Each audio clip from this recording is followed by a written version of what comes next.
faire de la Côte d'Ivoire un hub aérien, financier et industriel?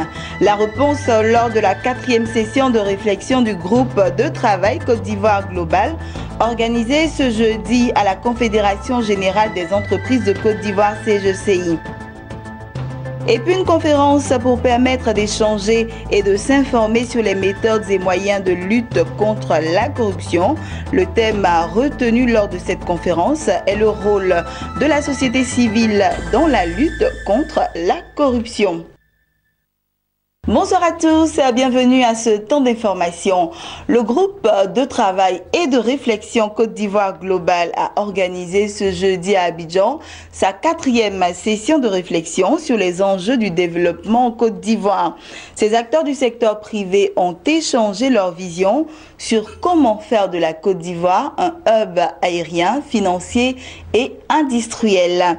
Si les participants ont salué les performances économiques de ces 7 dernières années, ils ont toutefois relevé que beaucoup reste à faire pour positionner la Côte d'Ivoire au peloton de tête dans plusieurs secteurs porteurs. Jean-Charles Sibahi nous en dit davantage. 3 heures durant, ces acteurs du secteur privé, membres du groupe de travail Côte d'Ivoire Global, ont réfléchi ce jeudi sur les conditions de développement dans 3 secteurs porteurs. Quelle stratégie pour faire de la Côte d'Ivoire un hub financier, industriel et aérien? Associés à la réflexion, les professionnels du secteur du transport aérien ont salué les performances de la Côte d'Ivoire avant de reconnaître que des efforts restent à faire. La force d'Abidjan d'abord, c'est sa situation géographique. Comme vous avez pu le constater, nous sommes vraiment à un endroit stratégique où on peut desservir Dakar à 2h30 et Libreville à 2h20. Ça, c'est d'abord un point important.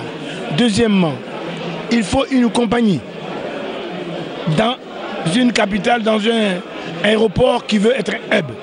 Nous avons la compagnie, c'est Air Côte d'Ivoire.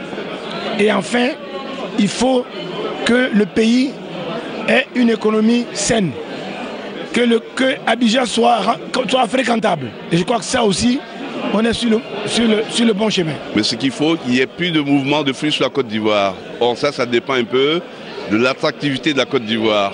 Ils ne sont pas maîtres d'œuvre. Donc il faut qu'il y ait un environnement des affaires propice qui puisse permettre d'attirer les gens. En ce qui concerne le secteur financier, ici aussi, le pays enregistre des acquis, mais peut mieux faire. Beaucoup a été fait. Et aussi de reconnaître que nous ne sommes pas les seuls dans cette stratégie de création de hub. D'autres pays souhaitent être aussi le centre régional de quelque chose. Donc il convient d'approfondir la réflexion et de s'assurer que nous mettrons tout en œuvre, notamment dans le cadre juridique, dans le cadre judiciaire et dans les infrastructures pour que Abidjan puisse devenir ce hub qui est souhaité par les autorités ivoiriennes. La Côte d'Ivoire est déjà un hub financier, à les rudiments en tout cas, pour être un hub, qui est un hub financier. Maintenant, il s'agit d'améliorer justement ce hub-là pour être plus attractif. La Côte d'Ivoire abrite la BRVM, donc le marché financier régional, et vous avez vu ces derniers 4 ans, il y a eu une cotation de 5 ou de 6, je crois, 6 nouvelles entreprises.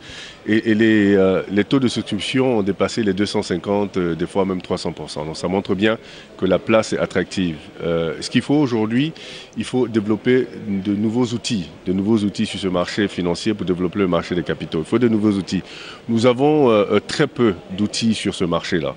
Donc ça, c'est la première chose. La deuxième chose, il faut le rendre plus liquide. Donc avoir un marché secondaire qui permettra aux gens de rapidement liquéfier leurs actifs. Donc ça, c'est très, très, très, très important.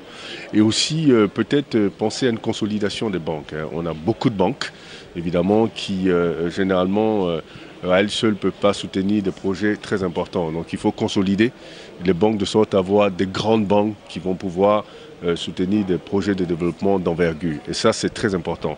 Enfin, le secteur de l'industrie n'a pas été oublié. Pour les acteurs du groupe de travail, la Côte d'Ivoire gagnerait à mettre en valeur son économie cacaoyère par la transformation. Sauf peut-être dans le secteur cacao, où nous sommes le premier producteur, où on peut essayer de faire un hub en matière de produits chocolatiers ou autre chose. Parce que là, nous sommes les seuls avec le Ghana. On peut créer le hub. Cette rencontre d'échange est à l'initiative du groupe de travail Côte d'Ivoire Global. La Côte d'Ivoire a retrouvé son attractivité. L'objet aujourd'hui de notre réflexion, c'était d'identifier un certain nombre de secteurs qui peuvent renforcer cette attractivité. D'abord, l'accessibilité de la Côte d'Ivoire. Avons-nous à la fois des infrastructures, une organisation aérienne qui permettent à notre pays d'être accessible des quatre coins du monde? C'est un élément de compétitivité et d'attractivité.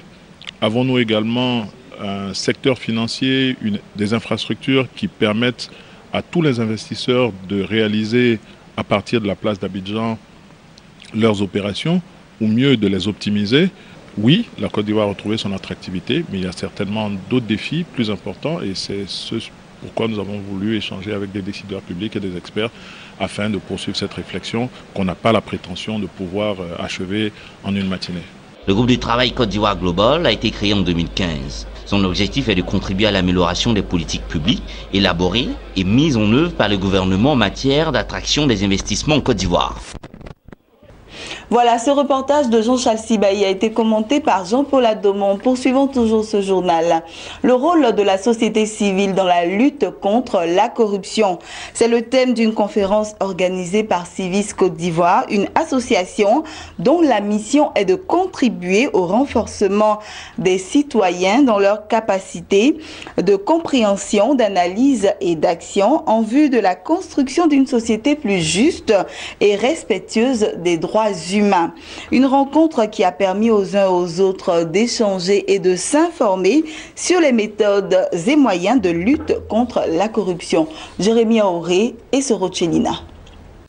La corruption, depuis des décennies, gangrène les pays du monde. La Côte d'Ivoire n'est pas du tout à l'abri du phénomène. Aussi, le dernier rapport de l'ONG Transparency International classe-t-il la Côte d'Ivoire 108e sur plus de 180 pays. Il faut donc davantage instruire, former, prévenir et assurer la surveillance pendant qu'il est encore temps et éviter ainsi les scènes de corruption à certains concours dans les administrations publiques et privées et la société tout court. C'est le sens du séminaire organisé ce mercredi par Civis Côte d'Ivoire, une structure de la société civile qui a pour objet entre autres de promouvoir l'éducation à la citoyenneté, à l'éco-citoyenneté, à défendre les droits humains, la gouvernance, l'état de droit, la démocratie et le développement. L'État certes doit transposer les lois internationales dans les lois normales, locales et nationales. Malheureusement, les partis politiques, la société civile, les médias ne jouant pas leur rôle.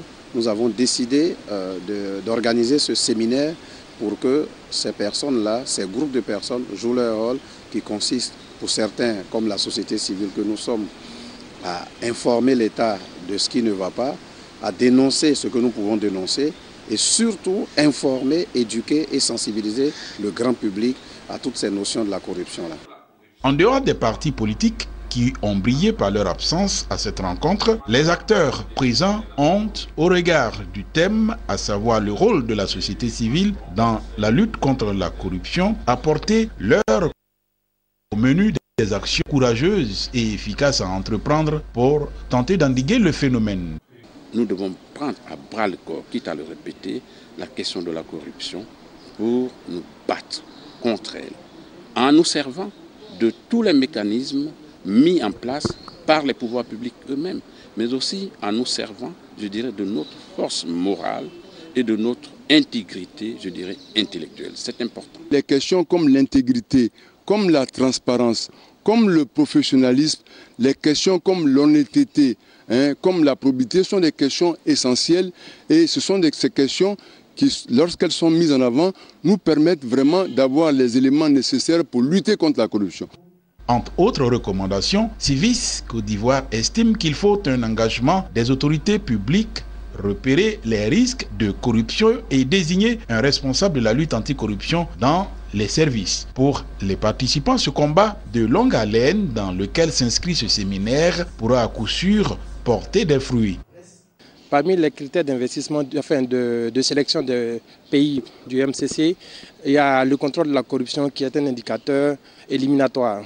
Ce genre d'échange, ce genre de discussion sur la problématique, et des entités comme la KIDP, des entités comme l'Observatoire de la presse et tout ça qui œuvrent à ce que la gouvernance s'améliore dans notre pays sont encouragés. La corruption nuit vraiment à l'état de droit. Malgré les textes qui existent, il y a vraiment un manque d'application. Et nous voulons vraiment que ces textes soient réellement appliqués afin de pouvoir lutter effectivement contre la corruption en Côte d'Ivoire. Œuvrer au renforcement des citoyens dans leur capacité de compréhension, d'analyse et d'action en vue de la construction d'une société plus juste et respectueuse des droits humains est une des missions premières de Civis Côte d'Ivoire. On termine avec cette information en bref et en images. Le conseil d'administration du Fonds monétaire international FMI a passé la situation économique de la communauté économique des États de l'Afrique centrale CEMAC en revue. Au terme de cette rencontre, il en ressort que la chute marquée des recettes pétrolières depuis 2014 continue de peser sur la situation économique de la région. Le FMI indique dans ce sens que la croissance a fortement reculé depuis 2014 pour se situer à moins 1% en 2016 du fait de la détérioration de la production pétrolière et de l'atonie de la croissance du PIB non pétrolier de l'ordre de 1%. Voilà, c'est ici que nous refermons ce journal. Continuez de suivre Business 24 Africa.